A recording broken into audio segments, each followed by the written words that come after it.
Hi, this is Clayton Skinner. Hi, I'm Clayton Skinner. My name is Clayton Skinner. My name is Clayton Skinner. Welcome back to Be on the Beat. Welcome back to Be on the Beat. Welcome to Be on the Beat. Hello again. This is Clayton Skinner, and in this episode I'm going to teach you how to do a one-beat fill. Now I guess in theory you could probably do this anywhere. Doesn't really matter because it's one beat. But we're going to be doing it specifically on beat 4. So say for instance if you were doing a run, or a run of like beats, bars, whatever, and you wanted to do just a short little fill, you can do a one beat fill. And I'm going to show you how to do that. We're going to just work on different ways that you can apply this. So if you're looking at the PDF, I've got 3 different subjects that we're going to be going over. We're going to be doing 16th notes, 8th note triplets, and then just regular 8th notes. And the way that I have it laid out is that you'll play a full bar of beat, and then the second bar will be the beat with the one beat fill in it, or the bar with the one beat fill in it. So you'll have a full bar of beat, and then the second bar will have the fill at the very end. So you want to make sure that you catch it on beat 4. And it's the best way to practice it, because if you only practice it with the one, I mean you can, it doesn't really matter.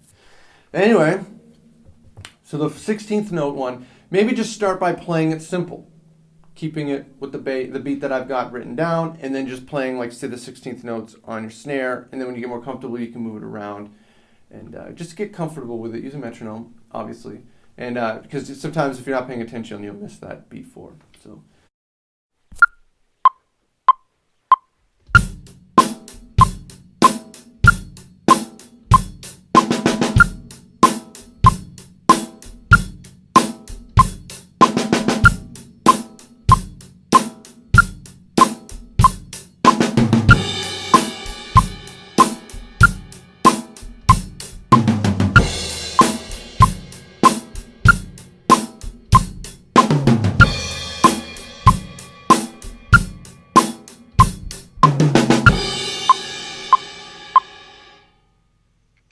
So my demonstration there, I kept it as simple as I could. I just simply played like a one beat, and then just used the 16th notes to just kind of move around, get comfortable playing different things.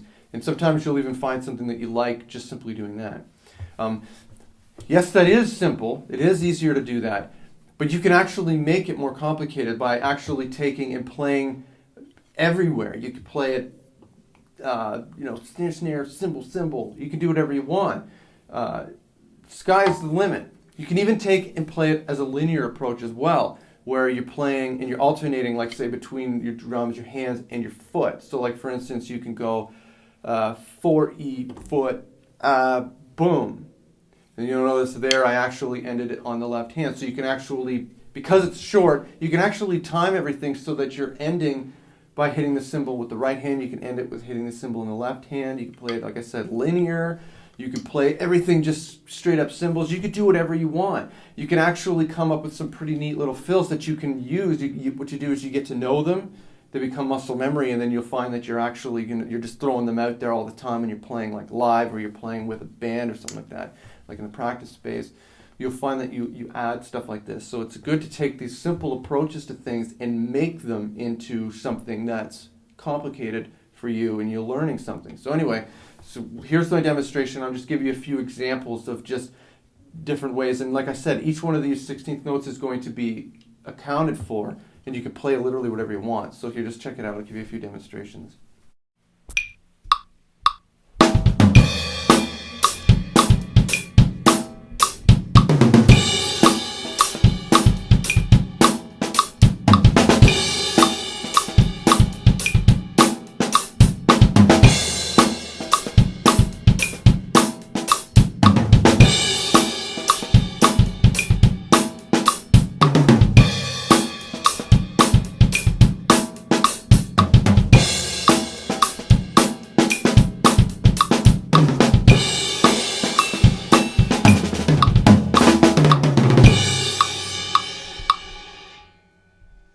So example 2, now we're going to be doing triplets. So same thing as last time, the full bar of beat. The second bar has the fill on beat 4, but this time we're going to be playing triplets. So again, take it and play the simple route.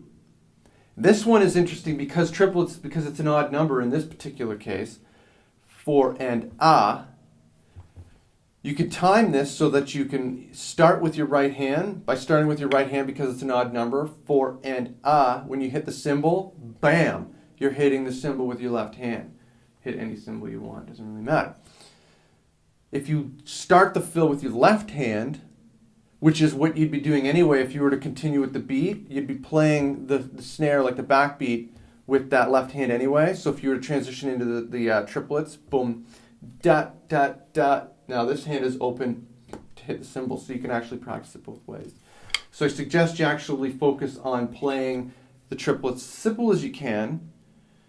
And these are spaced apart where it actually sounds really good when you play the cymbals for the entire triplet. And then you could take the last, like we did last time, and actually work on it linearly as well by taking like one of the beats and playing your bass drum instead of playing just your hands. And again, time it so that you're hitting cymbals at different times or with different hands. It's pretty cool. So here, I'll give you some demonstrations. I'll start off simple and then I'll go more complicated.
Example 3 I just put in here. When you're playing it as a one beat fill, playing eighth notes is easy.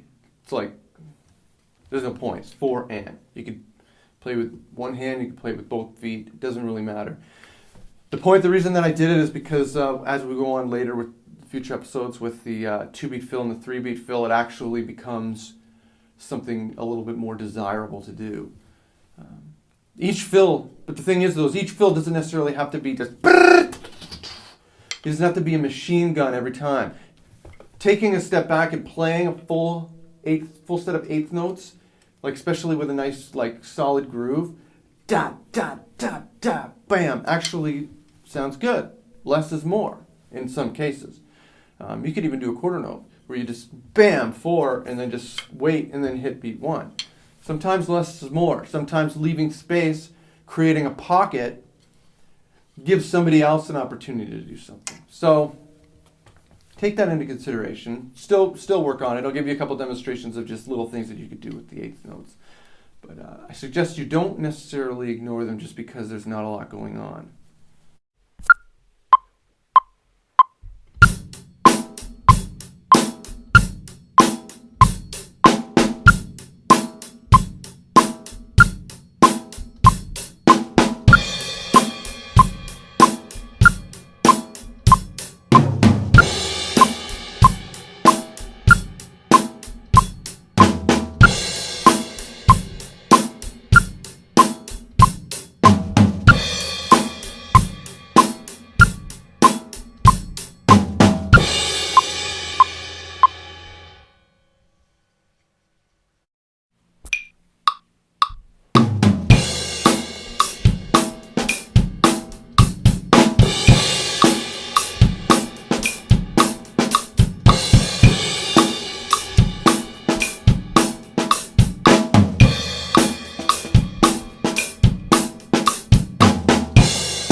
So with all of these, like I said, you get out of it what you put in.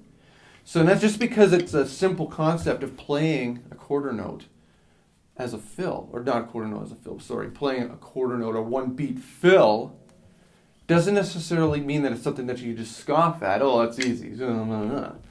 By doing exercises like this is just how you build creativity. You build creativity by exploring different ideas. Even if you think that those ideas are stupid, sometimes there's a gem. Sometimes there's something that you'll find in those that you really enjoy playing. And that's what creativity is all about. Anyway, it's time to go.